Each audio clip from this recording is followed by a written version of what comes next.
আর একটা বিষয় হলো, যে বিষয়টা আমি আপনাদের মাঝে বলতে চাইছিলাম, সেটা হলো একটা প্রশ্ন করবো আপনাদের মাঝে, যে মানুষ উঠাউঠি না করি, যে পথ আপনারা জল দেবেন, যে পদ্ধতি নামাজ পড়ুক না কেন, যারা বলতেছে মাযহাব মানি না, ও কি মাযহাবের বাইরে নামাজ পড়তে পারবে? যেইভাবেই নামাজ পড়ুক না কেন, একজন এইখান ইমামের সাথে মিলবে। তাহলে যে নামাজ পড়ছে সে যেই পদ্ধতিতে পড়ুক, ও যদি বলে মাযহাব মানি না, এটাও মিথ্যা কথা। আবার যে বলবে যে আমি একেবারে সঠিক মতো নামাজ পড়ছি, এইটাও বলা মিথ্যা কথা। আপনি নামাজ পড়ছেন নবীর তরিকা, আল্লাহ সন্তুষ্টির জন্য, এই জিনিসটা আপনার মনের ভিতরে থাকতে হবে। এখন যে বিষয়টা, যারা বলতেছে আমরা মাযহাব মানি, আর যারা বলতেছে যে আমরা মাযহাব মানি না কিন্তু নামাজ পড়ে, ও যেই পদ্ধতিতে নামাজ পড়বে এক না এক মাযহাবের সাথে মেলবে।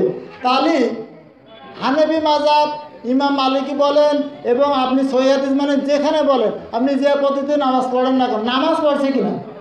আমাদের সমাজে 96% মুসলমান, 95% মানুষ নামাজ পড়ে না। এই 5% মানুষ যে নামাজ পড়ে, এই 5% নামাজিকে কীভাবে ফেতনা সৃষ্টি করে এখান থেকে মসজিদ থেকে বের করা যায়, সেই ব্যাপারে একটা ষড়যন্ত্র হচ্ছে। এইটার থেকে আপনারা অবশ্যই বিরত থাকবে। 5% লোক নামাজ পড়ে আর বাকি লোক নামাজ পড়ছে না, আমাদের দায়িত্ব ওই লোকগুলোকে কীভাবে নামাজি বানানো যায় সেটা করা কিনা, একমত কিনা? আমার আপনার দায়িত্ব যে লোকটা নামাজ পড়ে না, ওই লোকটাই কীভাবে নামাজে পড়ে, ও যে পদ্ধতিতে পড়ছে পড়ুক। ওর কাছে মনে লেগেছে তোর আমিন বললে বলুক, ওর কাছে মনে রেখেছে আবুল আদান করবে করুক। আমার কাছে অনুরোধ, যে পদ্ধতিতে নামাজ পড়ছে পড়ুক, মিলে যাচ্ছে। যে নামাজ পড়ে না সে কোন মাযহাবে আছে বলেন না কেন? যে কোনো নামাজই পড়ে না, এটা কি হানাফি মাযহাবে আছে? আহলে হাদিসে কোনো হাদিসে আছে? কোনো হাদিসে আছে? কোনো মাযহাব কোনো কিছুতে নেই। যে নামাজ পড়ে না ও হলো নামাজের কোনো মাযহাবই মানে না।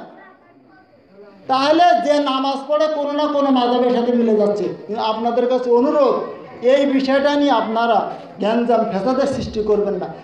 যে নামাজ পড়ছে, আমাদের সকলের অনুরোধ, যে নামাজ পড়ছে না তাদেরকে কিভাবে নামাজি বানানো যায়।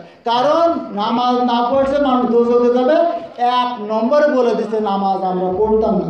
এই জন্য আমার এই সংক্ষিপ্ত আলোচনার ভিতরে যদি কোনো ভুল ত্রুটি হয়ে থাকে আপনারা ক্ষমা সুন্দর দৃষ্টিতে দেখবেন।